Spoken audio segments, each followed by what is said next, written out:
It is a story of a woman whose perfectly imperfect life made her who and what she is today.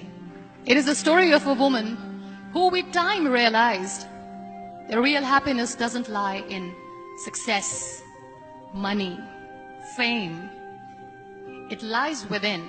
Real happiness lies in gratitude. I was 18 years old when I got married. I belonged to a very conservative family, a Baloch family, where good daughters never say no to their parents. My father wanted me to get married, and all I said was, if that makes you happy, I'll say yes. And of course, it was never a happy marriage. Just about after 2 years of getting married, about 9 years ago, I met a car accident. Somehow my husband fell asleep and the car fell in the ditch. He managed to jump out, saved himself. I'm happy for him. But I stayed inside the car and I sustained a lot of injuries. The list is a bit long, don't get scared. Of my right arm were fractured. The wrist was fractured. Shoulder bone and collarbone were fractured.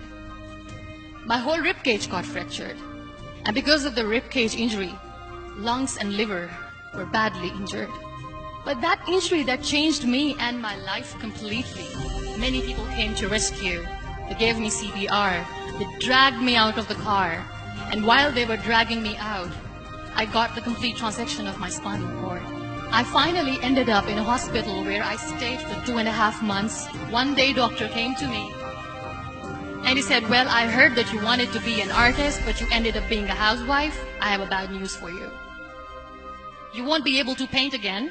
Next day, doctor came to me and said, your spine injury is so bad, you won't be able to walk again. I took a deep breath and I said, it's all right. The next day, doctor came to me and said, because of your spine injury and the fixation that you have in your back, you won't be able to give birth to a child again. That day, I was devastated. And that is where I started to question my existence. Why am I even alive? What's the point of living? One day I asked my brothers, I know I have a deformed hand, but I'm tired of looking at these white walls in the hospital and wearing these white scrubs. Bring me some colors, bring me some small canvas. I want to paint. So the very first painting I made was on my deathbed, where I painted for the very first time. People used to come and say, what lovely painting, so much color. Nobody could see the grief in it. Only I could. I cannot wait for a miracle to come and make me walk. I cannot sit in the corner of the room crying, cribbing and begging for mercy because nobody has time. So I have to accept myself the way I am. The sooner the better. So I applied the lip color for the first time. And that day I decided that I'm going to live life for myself. I am not going to be that perfect person for someone. I am just going to take this moment and I will make it perfect for myself. That day I decided that I'm going to fight my fears. So I wrote down one by one all those fears and I decided that I'm going to overcome these fears one at a time. You know what was my biggest fear? Divorce.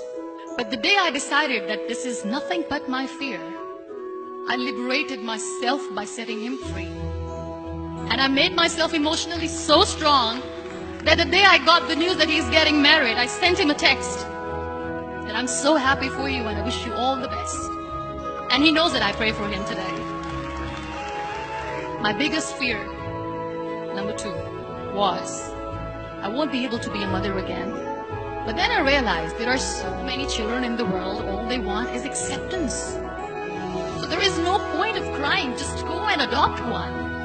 And that's what I did. I gave my name in different organizations, different orphanages. 2 years later, I got this call from a very small city in Pakistan. I got a call and they said, are you Muniba Mazari? There is a baby boy and would you like to adopt? And when I say yes, I could literally feel the labor pain.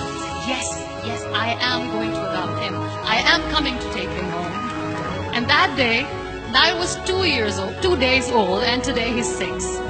You know when you end up being on the wheelchair, what's the most painful thing? People think that they will not be accepted by the people because we In the world of perfect, people are imperfect. I started to appear more in public. I started to paint. I decided that I'm going to join the national TV of Pakistan as an anchor person. And I've been doing a lot of shows for the last 3 years. I became the National Goodwill Ambassador for UN Women Pakistan, and now I speak for the rights of women, children. I was featured in BBC 100 Women for 2015. I'm one of the first 30 under 30 for 2016. There's always another person who is standing behind you, praying for you and supporting you. Every time I looked at her, without saying anything, she used to look at me and said, "Mr. Shelbaz, God has a bigger plan. And one day you will say that, oh my God, that is why God has chosen me." My mother, I never wanted to be on a wheelchair. Never thought of being on a wheelchair. This life is a test and a trial, and tests are trials. Are never supposed to be easy. So when you're expecting ease from life, and life gives you lemons, then you make the lemonade, and then do not blame life for that. It is okay to be scared. It is okay to cry.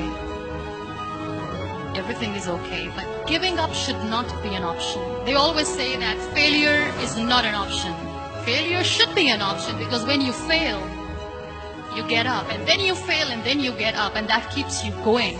So when you accept yourself the way you are, the world recognizes you.